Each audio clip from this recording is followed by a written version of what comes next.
Yes, I have. Are we live yet? Oh, we're on. Hello. G'day. Welcome to the Facebook live stream for this week. Great to see you. Thanks for joining me.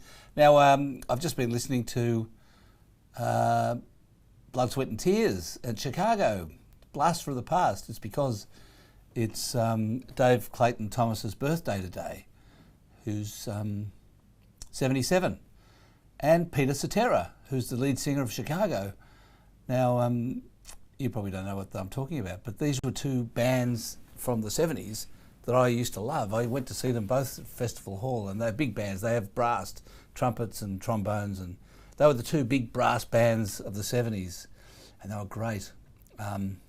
So Peter Cetera, 74, Dave Clayton Thomas, 77. I've put them into the Talking Finance podcast for tomorrow, so you'll be able to hear a bit of their music, which is great. So anyway, I've really enjoyed that.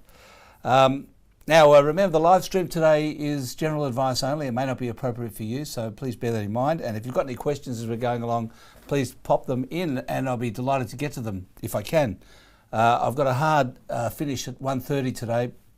I have to finish at 1:30, so I better get stuck straight into the questions, starting with James, who says, I'm interested in a company called One Market, OMN is the code. It was demerged from Westfield earlier this year and separately listed. It was the in-house data analytics provider for Westfield, helping the company to understand the behaviour of retail shoppers and thereby optimise their experience. It's now focusing on rolling out this expertise to retailers around the world and has the same executive team. At last balance date, cash and short-term accounts were $165 million, $166.5 million, compared to current market cap of $113.3. In keeping with trying to buy shares in companies where the market cap is less than the NTA, this one seems an attractive candidate. And are you familiar with the stock, and if so, what's your outlook? I'm not familiar with it, but I had a look at it after I looked at your question, James, and wow, it's right. The cash and short-term money, liquid money, is $166.5 million. That's true. And the market cap is now down to $101 million. So you're getting cash of cash that's 66% above market cap. Heavens above.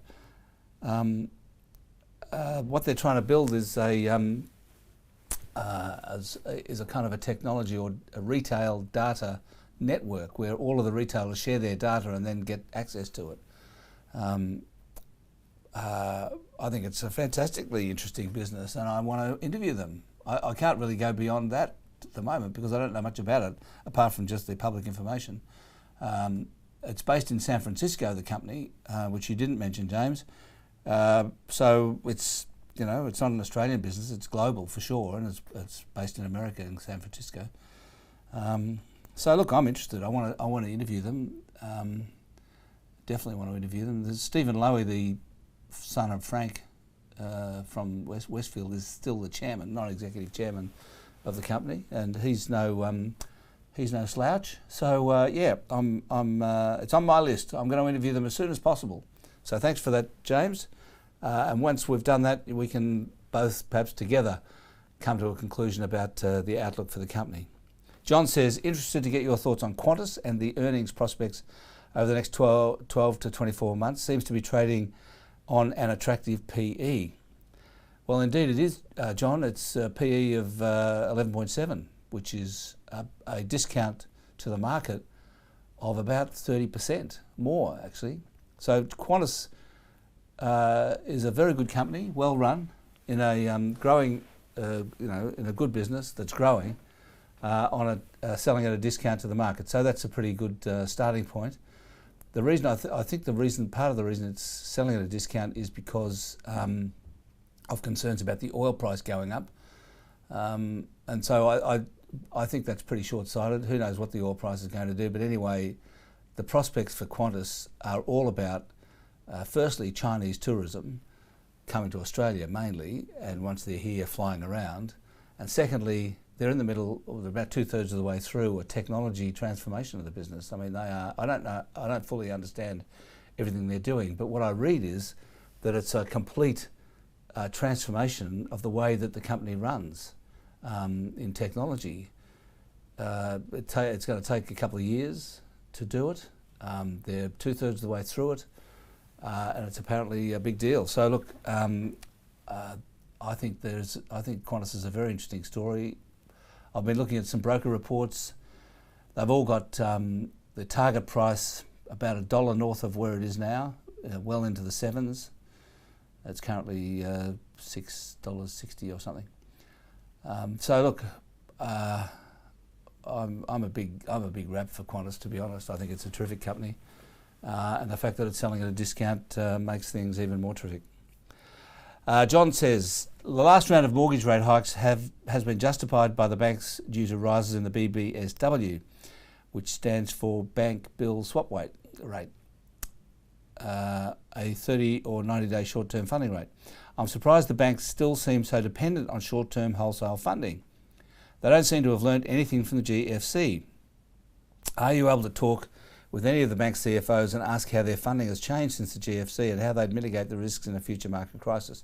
Yeah, okay, I'll do that. But I would say that the fact is that structurally, Australian savings, deposit savings, are insufficient to fund the mortgage lending demand. I mean, it's not so much. It isn't really so much a question of the banks, saying that the banks shouldn't be reliant on wholesale funding. They have to be, because there just isn't enough deposits being provided to fund all the demand for mortgages. I mean, they could obviously cut back significantly on their mortgage book, but that would really just shift the loans out of the banking system onto the non-banks, and they're all wholesale funded. So it's simply a structural factor about the Australian financial system, that there aren't enough domestic savings to fund the borrowing demand. Now, maybe the borrowing demand will come down to meet that savings. You might notice that the saving rate has actually declined as well, so to fund consumption. So savings have been declining, to be honest, and so I don't exactly know what the proportion of wholesale versus retail funding is for the banks, but it's been consistent over a very long period of time. Last time I looked, it was like 40-60, 40% wholesale, 60% domestic. I think it's more now. I think it actually has gone up in terms of retail deposits to closer to 80%, but I'm not entirely sure. But look, I'll see what I can do to get some more, some more colour around that. Sarah says, one of the revelations of the Royal Commission is that conflicts of interest can lead to unfavourable outcomes for investors. Certainly is, Sarah. Do you think another group of widely used products, ETFs, could also be subject to potential conflicts of interest? The creators and market makers of the ETFs are institutions such as BlackRock, BetaShare and Van Eyck, whose primary existence is to serve the interests of their shareholders and stakeholders. ETFs are getting increasingly complicated in terms of their structure and underlying assets. I'm wondering whether this is because of some other unknown reasons. Maybe I'm overthinking. I'd like to hear your comments. Well, look, what I would say is that there are a lot of very ethical companies that provide a service to the public who are also owned by shareholders. I mean, obviously that's the case. And you don't have to be shonky and you don't have to rip off your customers in order to serve your shareholders. So, I think that's the great fallacy, in a sense, that in some way there's something inherent about looking after your shareholders that leads to some sort of inherent conflict of interest. That's rubbish. I mean, there's absolutely no need for the banks to behave in a conflicted way just because they have got shareholders and they've got customers they need to look after. It's a question of how ethical you are, and what the Royal Commission is uncovering is that there's a number of institutions, not all of them, but a number of institutions in the financial sector that have allowed conflicts of interest to corrupt their behaviour. So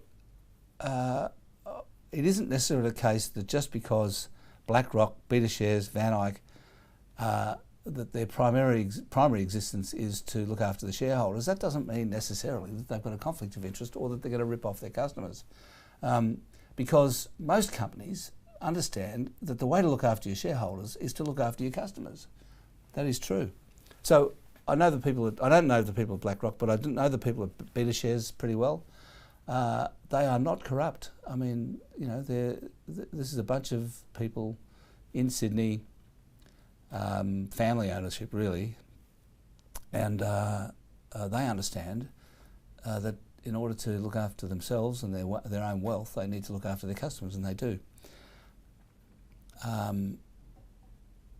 The separate issue is whether ETFs are worth having or worth investing in, and whether they are beginning too complicated. That may be so. It depends on the particular ETF. I mean, look, Warren Buffett's a big fan of ETFs. He reckons that you know, that ETFs tend to outperform active managers over the long term all the time. And look, I think he's probably right. That's the thing. An ETF gives you the market performance minus fees. That's kind of it. Whatever the market is, it might be the ASX 200, it might be a sector, it might be the banks or a particular theme, such as robotics or something. Whatever the theme or bunch of investments is, you get that performance of those companies minus the fee of the ETF. And the ETF fees are coming down, and they should be coming down, because there's not much to it. You know, they're pretty much automatic, and so I suppose I really think there's nothing particularly wrong with ETFs. You know what you're getting. I think there's possibly been too much money going into them, so that the markets have become too passive. But anyway, I have to move on, Sarah. Kamal says, I'm looking for different investment outlets in Australia which invest in US and Hong Kong and did not depreciate their holdings significantly in 2008, the 2008 crisis, to prove their investment acumen. Do you know any? I don't know any off the top of my head. I suspect there were a few, but I can't sort of name them, Kamal, I'm sorry. I think it's definitely the case that the only ones that would have got through the GFC without seeing a big decline in their portfolios are those that are not connected to the index and invest in small cap stocks and stocks that are unrelated to the cycle. Really, I mean, it's a statement of the obvious in a way, but really that's what you're looking for, is funds that are investing in, long-term prospects that were not affected by the GFC, and a lot of those I think were technology ones in the US. But even they, I mean, even Amazon took a big tumble in the GFC, and then it was a good buy when it was at the bottom, because I think it got to $40, and within a few years it was $1,000. So anyway, Chris says, what shares could potentially benefit from the incoming Shorten government? Well, all we've heard so far from Shorten is negatives about about how they're going to block cash refunds for dividend franking. They're going to they're going to confine negative gearing to new houses. So I suppose it's possible that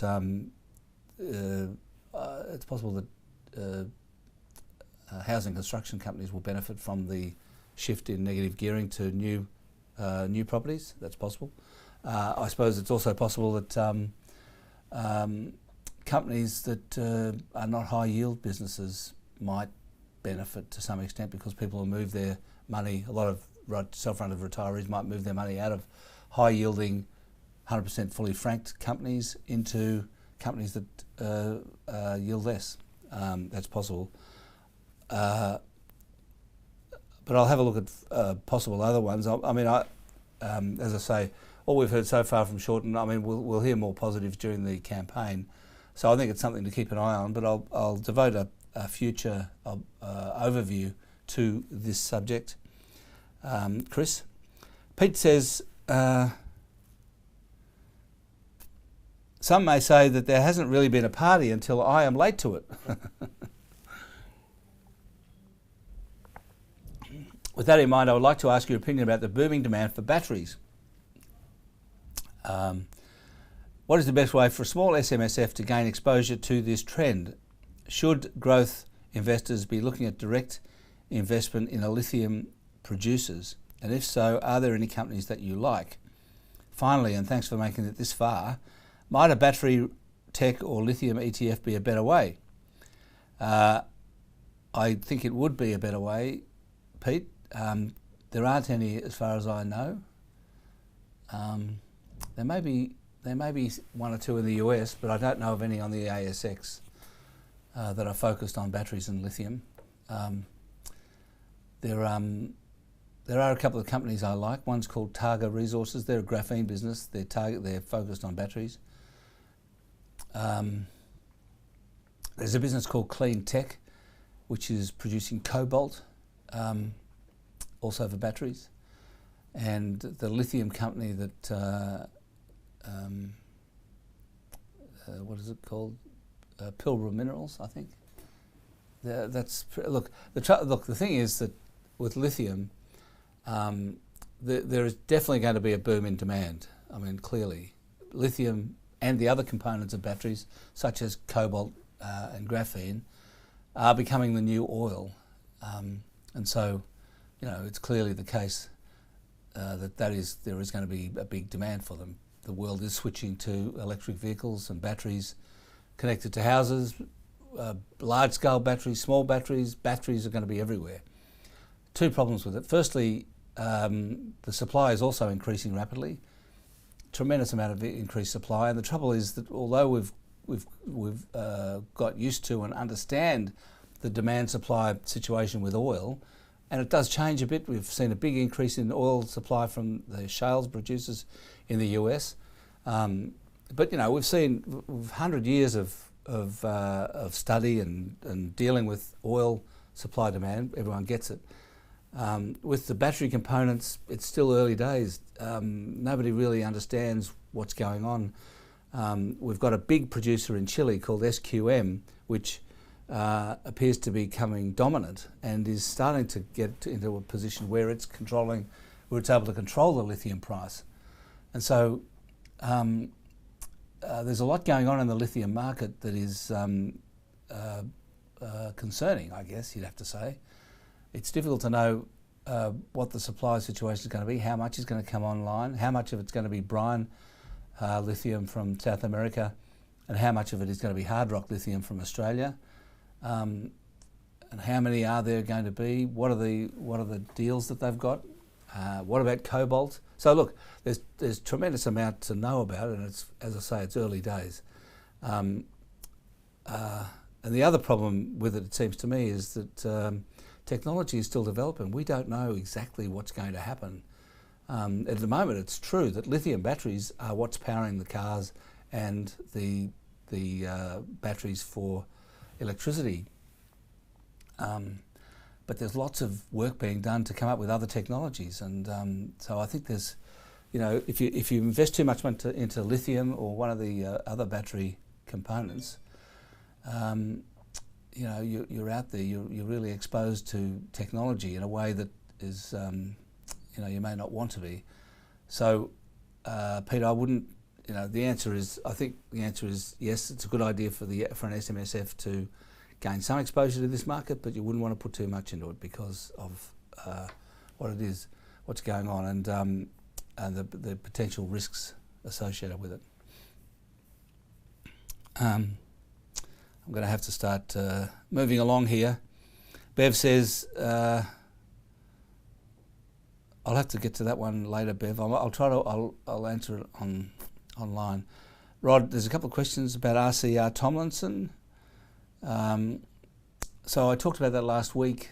It had the share price fell massively after they took a big write-off. Had to do a capital raising. Shares are still down there. It's down around about $1 or $1.10.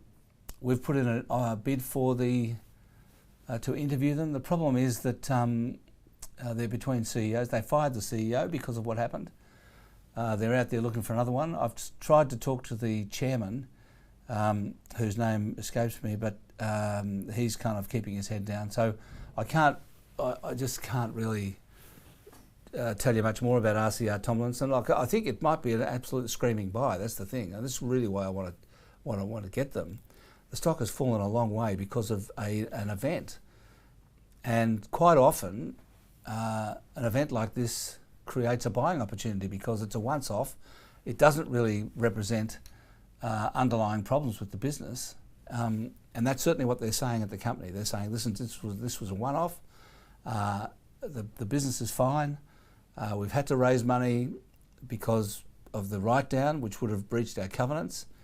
But apart from that, we're all fine. And even the project that was subject to the write-down is back on track.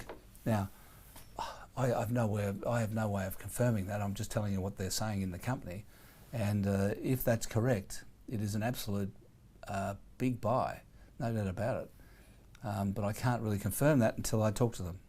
And I can't get them because they haven't got a CEO. Michael says, love to hear your thoughts on Marcus Padley's comment on the ABC News. It tore through all the other commentary we've been offering. They've been rooting us for years, said Marcus. Now, Marcus is a friend of mine.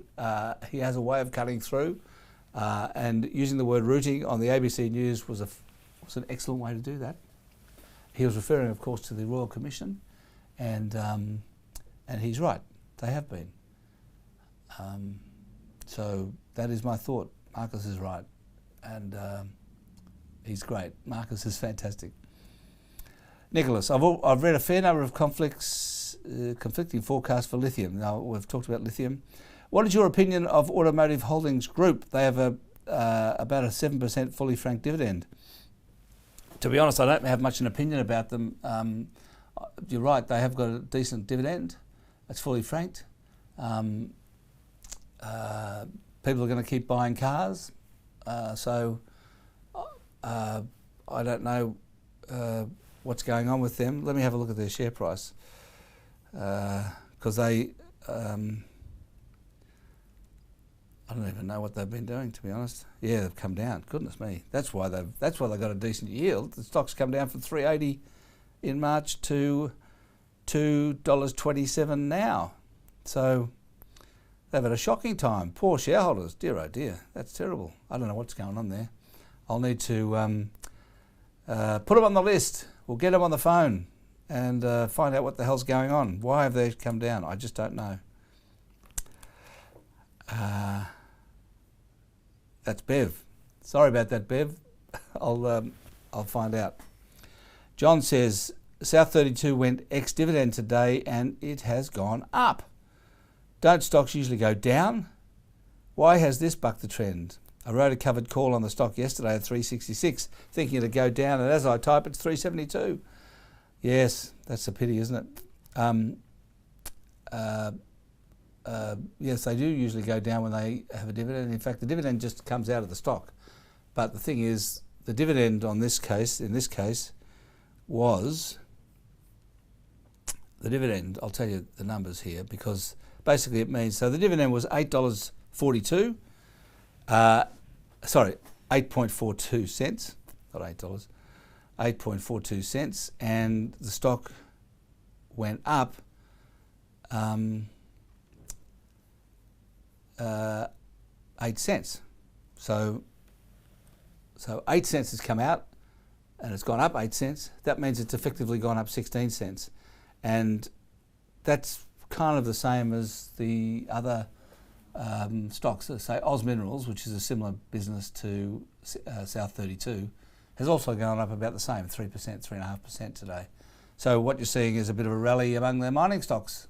And South32 has rallied in response to a decline in the US dollar last night and an increase in the copper price. So the copper price is up 2.4% last night, and that's that has lit a bit of a fire under all of the copper miners and miners in general. So that's what's happened, I'm afraid. So you know, you you just picked it wrong, a bit wrong on the US dollar, basically, and the copper price, John. You got a bit caught by that, not by the dividend. The dividend definitely came out of the price, but it just went up by more. Michael says, is it true that there's legislation in place that gives the banks the option of not releasing monies if there is a crisis like Greece had, and maybe allowing the government during the period of instability to alter the money value? If so, is there an alternative to gold as a safe haven? It is true that if there's a crisis like Greece in Australia, you won't get your money out of the bank. That is true. I don't think there is going to be a crisis like Greece in Australia. What happened in the GFC was that the government guaranteed the deposits. They just kind of come out and said, we guarantee the deposits. And nobody wanted to take their money out anymore because they were okay. And I'm sure that if there was a crisis, that would happen. The problem with Greece is the government doesn't have the wherewithal to guarantee bank deposits because the government's broke. So, you know, nobody has faith, or didn't. I mean, I think things are getting better in Greece, but the problem at the time was that the people didn't have faith in the banks or the government. So really, government guarantees made no difference.